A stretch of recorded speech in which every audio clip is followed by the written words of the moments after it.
Sir, ഞാൻ ഈ ധനാഭ്യർത്ഥനകളെ അനുകൂലിക്കുകയാണ്. Sir, വിഴിഞ്ഞം തുറമുഖം ആരുടെ കുഞ്ഞാണ് എന്നുള്ളതാണ് സംശയം. അത് LDFിൻ്റെ കുഞ്ഞ് തന്നെയാണ് സാർ. സഖാവ് VS മുഖ്യമന്ത്രിയായിരിക്കുന്ന അവസരത്തിലാണ് അത് ആദ്യമായി ടെൻഡർ ചെയ്യുന്നത്. സാർ, അത് അന്ന് ടെൻഡറിൽ പങ്കെടുത്തത് ചൈനീസ് കമ്പനിയാണെന്ന് പറഞ്ഞുകൊണ്ട് അന്നത് മുടക്കിയത് ശ്രീ AK ആന്റണി ഉൾപ്പെടുന്ന 1ാം UPA സർക്കാരാണ് എന്നുള്ളത് നിങ്ങൾ മറക്കരുത്. സാർ, ഈ ഗവൺമെൻറ് ഇപ്പോൾ നിങ്ങൾ തറക്കല്ലിട്ടു എന്നുള്ളത് ശരിയാണ്. സാർ, തറക്കല്ലിട്ടാൽ തുറമുഖം യാഥാർത്ഥ്യമാകും. സാർ, ഈ ഗവൺമെൻറ് വന്നതിന് ശേഷമാണ് തുറമുഖം യാഥാർത്ഥ്യമായത്. സാർ, വിഴിഞ്ഞം പദ്ധതി യാഥാർത്ഥ്യമാക്കാൻ കഴിഞ്ഞു എന്നുള്ളതാണ് സർക്കാരിൻ്റെ ഏറ്റവും വലിയ വികസന നേട്ടമായി കാണേണ്ടത്. സാർ, 2ഉം 3ഉം ഘട്ടങ്ങൾ പൂർത്തിയാക്കുന്നതോടെ കേരളത്തിൻ്റെ വികസന കവാടമായി വിഴിഞ്ഞം മാറും. സാർ, ഇത് പുരോഗതി ഉണ്ടായിക്കൊണ്ടിരിക്കുന്നു എന്നുള്ളതാണ് നിങ്ങളെ അലോസരപ്പെടുത്തുന്ന ഏറ്റവും പ്രധാനപ്പെട്ട കാര്യം. എല്ലാം മുടക്കുക എന്നുള്ളതാണ് നിങ്ങളുടെ സമീപനം. ഒരു വികസനവും ഉണ്ടാകാൻ പാടില്ല. സാർ, സംസ്ഥാനത്തിൻ്റെ ഭാവിയെ മാറ്റിമറിക്കുവാൻ കഴിയുന്ന തരത്തിലുള്ള വിപ്ലവകരമായ പദ്ധതിയായി വിഴിഞ്ഞം മാറിക്കൊണ്ടിരിക്കുകയാണ്. സാർ, ഗവൺമെൻറ് ഇക്കാര്യത്തിൽ എടുക്കുന്ന പ്രവർത്തനങ്ങളെ അങ്ങേയറ്റം അഭിനന്ദിക്കുകയാണ്. സാർ, ഇവിടെ ശ്രീ അനിൽകുമാർ വ്യവസായ മേഖലയുമായി ബന്ധപ്പെട്ട് ചില കാര്യങ്ങൾ സൂചിപ്പിക്കുകയുണ്ടായി. സാർ, വ്യവസായ രംഗത്ത് വലിയ മുന്നേറ്റമാണ് കേരളത്തിൽ ഉണ്ടായിട്ടുള്ളത്. സാർ, ഇതാരാണ് പറയുന്നത്? ഇത് ഞങ്ങൾ LDFിൻ്റെ ആളുകൾ മാത്രമാണ് പറയുന്നത്. സാർ, ലോകം ഇൻഡസ്ട്രിയൽ റവല്യൂഷൻ 4.0 കാലത്തേക്ക് കടക്കുമ്പോൾ അതിന് നേതൃത്വം നൽകുന്ന മേഖലകൾ artificial intelligence, machine learning, data analytics തുടങ്ങിയവ മേഖലകളിലെ നവീന വ്യവസായങ്ങളാണ്. ഈ മേഖലയിൽ കേരളത്തിന് ഇന്ത്യക്ക് തന്നെ നേതൃത്വം നൽകാൻ കഴിയും. ഇന്ത്യക്ക് മാത്രമല്ല, ഈ ലോകത്തിൻ്റെ തന്നെ ബ്രാൻഡ് അംബാസിഡർമാരായി മാറാൻ കേരളത്തിന് കഴിയുമെന്ന് പറഞ്ഞത് കേന്ദ്ര ധനകാര്യ വകുപ്പ് മന്ത്രി ശ്രീമതി നിർമ്മല സീതാരാമനാണ്. സാർ, 3.5 ലക്ഷം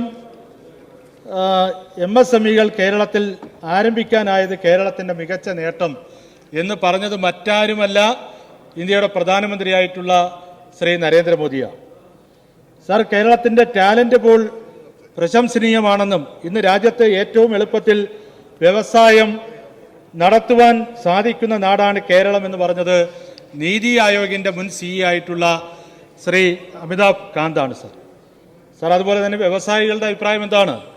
കേരളം വ്യവസായങ്ങൾക്ക് അനുയോജ്യമായ സംസ്ഥാനമാണ് എന്ന് പറഞ്ഞത് ഫാർമസ്യൂട്ടിക്കൽ കമ്പനിയായിട്ടുള്ള ഭാരത് ബയോടെക്കിൻ്റെ CMDയുടെ അഭിപ്രായമാണ് ഞാനീ പറഞ്ഞത്. സാർ, അതുപോലെ തന്നെ കേരളം വ്യവസായ സൗഹൃദ സംസ്ഥാനമാണെന്നും സ്റ്റാർട്ടപ്പ് മേഖലയിൽ ലോക ശരാശരിയുടെ 2.5 ഇരട്ടി വാർഷിക വളർച്ചാ നിരക്കാണ് കേരളത്തിനെന്ന് പറഞ്ഞത് മറ്റാരുമല്ല, നിങ്ങളുടെ നേതാവായിട്ടുള്ള കോൺഗ്രസിൻ്റെ നേതാവായിട്ടുള്ള ശ്രീ ശശി തരൂരാണ്. സാർ, അതാണ് ഇവിടെ വലിയ വിവാദമായി മാറിയത്. അദ്ദേഹത്തെ എന്തെല്ലാം തരത്തിൽ പീഡിപ്പിച്ചു എന്നുള്ളത് നമ്മൾ കണ്ടതാണ്. സാർ, ഇത് ഇടതുപക്ഷത്തിൻ്റെ അഭിപ്രായമല്ല, ഇത് കേരളത്തിൻ്റെ അഭിപ്രായമാണ്, ഇത് രാജ്യത്തിൻ്റെ അഭിപ്രായമാണ്, ലോകത്തിൻ്റെ അഭിപ്രായമാണ്. സാർ, കേരളത്തിൽ വലിയ വികസന മുന്നേറ്റമാണ് ഉണ്ടായിക്കൊണ്ടിരിക്കുന്നത്.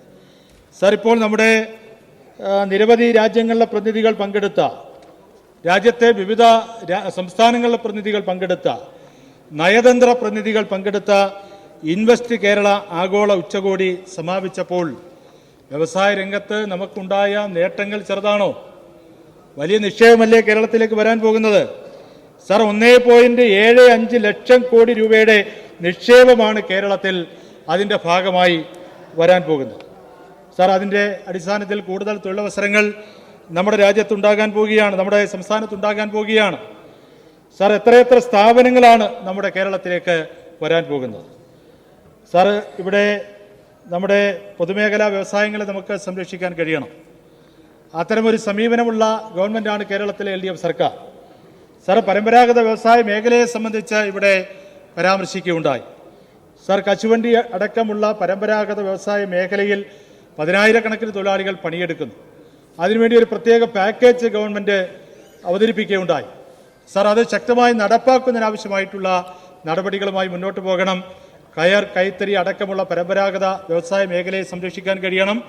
അതുപോലെ തന്നെ തോട്ടം മേഖല ഒരു പരമ്പരാഗത വ്യവസായ മേഖലയാണ്.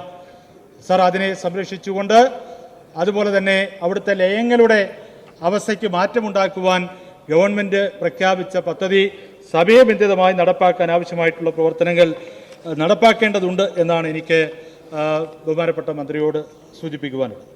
സർ, ഇന്ത്യ ഒരു കാർഷിക രാജ്യമാണ്.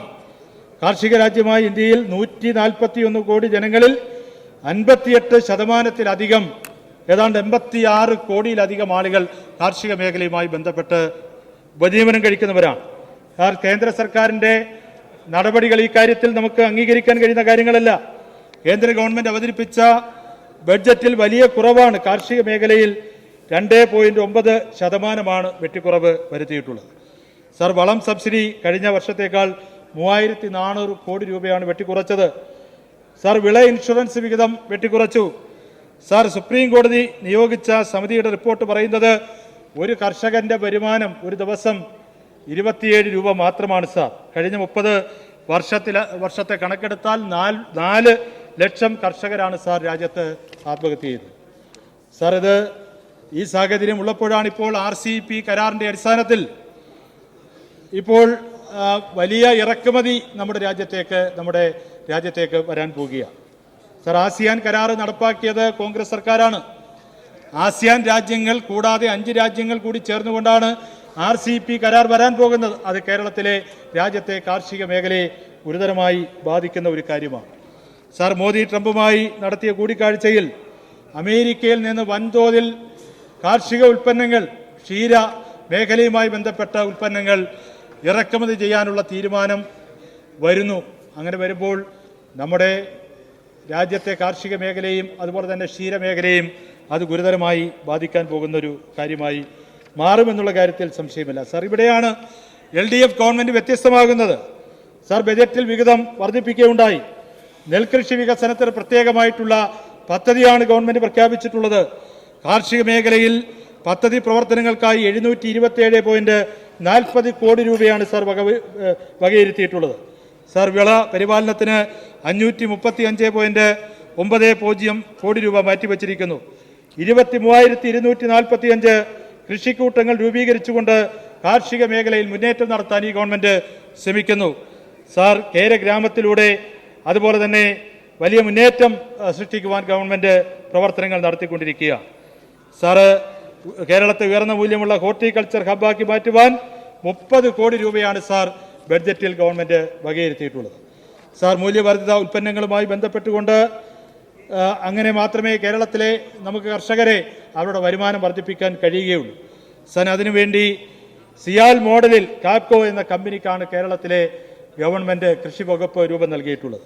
സാർ, സംസ്ഥാനത്ത് ആദ്യമായി കാലാവസ്ഥ വ്യതിയാനം ചെറുത്തുകൊണ്ടും ദ്വിതീയ കാർഷിക മേഖലയ്ക്ക് പ്രാധാന്യം നൽകിക്കൊണ്ടും സമഗ്ര കാർഷിക വികസനത്തിന് കേര പദ്ധതി നടപ്പാക്കാനാണ് തീരുമാനിച്ചിട്ടുള്ളത്. അതിനുവേണ്ടി 2365.5 കോടി രൂപയുടെ ലോക ബാങ്ക് പദ്ധതിക്ക് അംഗീകാരം നേടാൻ കഴിഞ്ഞു എന്നുള്ളത് ഈ ഗവൺമെൻറ് ഏറ്റവും വലിയ നേട്ടമായി നമുക്ക് കാണുവാൻ കഴിയും. സാർ, ഇവിടെ വനമേഖലയുമായി ബന്ധപ്പെട്ടുകൊണ്ട് ബഫർ വിഷയത്തിൽ നമ്മുടെ ഗവൺമെൻറ് എടുത്ത ഏറ്റവും കൃത്യമായിട്ടുള്ള നിലപാടുകൾ, അത് സുപ്രീം കോടതി അംഗീകാരം നമുക്ക് ലഭിക്കുകയുണ്ടായി. സാർ, കേരളത്തിൻ്റെ വനവിസ്തൃതി ദേശീയ ശരാശരിയേക്കാൾ കൂടുതലാണ്. സാർ, മനുഷ്യ വന്യജീവി സംഘർഷങ്ങൾ വർദ്ധിക്കുന്നു എന്നുള്ളത് ആശങ്കയോടെ നമ്മൾ കാണേണ്ട ഒരു കാര്യമാണ്. സാർ, ഇതിൽ കേരള ഗവൺമെൻറ് ഒരുപാട് കാര്യങ്ങൾ ചെയ്യുന്നുണ്ട്. കേന്ദ്ര ഗവൺമെൻറ്റിന് വലിയൊരു ഉത്തരവാദിത്വം നിർവഹിക്കാനുണ്ട്. സാർ, 1980 വനസംരക്ഷണ നിയമം, 1972 വന്യജീവി സംരക്ഷണ നിയമം, 1986 പരിസ്ഥിതി സംരക്ഷണ നിയമം, ഇതിലെല്ലാം ഒരു മാറ്റം വരുത്തിയെങ്കിൽ മാത്രമേ നമുക്ക് ഇതിനെല്ലാം ഒരു പരിധിവരെ ശാശ്വതമായിട്ടുള്ള പരിഹാരം കാണുവാൻ കഴിയുകയുള്ളൂ. സാർ, ഇവിടെ പന്നിയെ ക്ഷുദ്രജീവിയായി പ്രഖ്യാപിക്കാൻ നമ്മൾ ആവശ്യപ്പെട്ടു. കേന്ദ്രം അനുവാദം നൽകിയില്ല. സാർ, കേരള ഗവൺമെൻറ്റാണ് വെടിവെച്ച് കൊല്ലാൻ ഉള്ള ഉത്തരവ് നൽകിയത്. സാർ, കുരങ്ങിൻ്റെ വലിയ ശല്യമുണ്ട്. 1ാം ഷെഡ്യൂളിലാണ് പെടുത്തിയിട്ടുള്ളത്. അത് 2ാം ഷെഡ്യൂളിലേക്ക് മാറ്റണമെന്ന് കേരളം ആവശ്യപ്പെട്ടിട്ട് കേന്ദ്രം അനുകൂലമായിട്ടുള്ള നിലപാട് സ്വീകരിക്കുന്നില്ല എന്നുള്ളത് ദൗർഭാഗ്യകരമായിട്ടുള്ള ഒരു കാര്യമാണ്. സാർ, ഇവിടെ വലിയ തോതിലുള്ള കൃഷി നാശമുണ്ടാകുന്നു. ഒരു കൃഷിയും ചെയ്യാൻ കഴിയുന്നില്ല. വന്യജീവികൾ എല്ലാ കൃഷിയും നശിപ്പിക്കുന്നു. കർഷകർക്ക് ജീവിക്കാൻ കഴിയാത്ത സാഹചര്യമുണ്ട്. അത് നമ്മുടെ ഭക്ഷ്യ സുരക്ഷയെപ്പോലും ബാധിക്കും. സാർ, അതുകൊണ്ട് ഈ കാര്യത്തിൽ കേന്ദ്ര ഗവൺമെൻറ് എടുക്കുന്ന സമീപനം തിരുത്തണം. ഈ പ്രശ്നങ്ങൾക്ക് പരിഹാരം കാണുവാൻ ബഹുമാനപ്പെട്ട മുഖ്യമന്ത്രിയും വനമന്ത്രിയും അടക്കം വളരെ പ്രധാനപ്പെട്ട തീരുമാനങ്ങൾ കൈക്കൊള്ളുന്നു. സാർ, കിഫ്ബി വഴി 110 കോടി രൂപയാണ് വനമേഖലയുമായി ബന്ധപ്പെട്ട് നീക്കിവെച്ചിട്ടുള്ളത് എന്നുള്ളത് ഈ ഗവൺമെന്റ് ഈ മേഖലയെ എത്രമാത്രം പ്രാധാന്യത്തോടെ കാണുന്നു എന്നുള്ളതിന്റെ തെളിവാണ്. സാർ, കാർഷിക മേഖലയുമായി ബന്ധപ്പെട്ട് നഷ്ടപരിഹാര തുക വർദ്ധിപ്പിക്കണം. 2008 അത് പുതുക്കി നിശ്ചയിച്ചത്. അതിന് മാറ്റം വരുത്താൻ കഴിയണം. മതിയായിട്ടുള്ള നഷ്ടപരിഹാരം കൊടുക്കുവാൻ ആവശ്യമായിട്ടുള്ള ഭേദഗതികൾ വരുത്തണമെന്നാണ് എനിക്ക് ബഹുമാനപ്പെട്ട മന്ത്രിയോട് സൂചിപ്പിക്കുവാൻ. സാറേ, ഞാൻ മറ്റു കാര്യങ്ങളിലേക്ക് പോകുന്നില്ല. നമുക്ക് കേരളത്തിലെ ഗവൺമെന്റ് വികസനോന്മുഖമായിട്ടുള്ള നിലപാടുകൾ സ്വീകരിക്കുന്ന ഒരു ഗവൺമെന്റാണ്. വലിയ മാറ്റമാണ്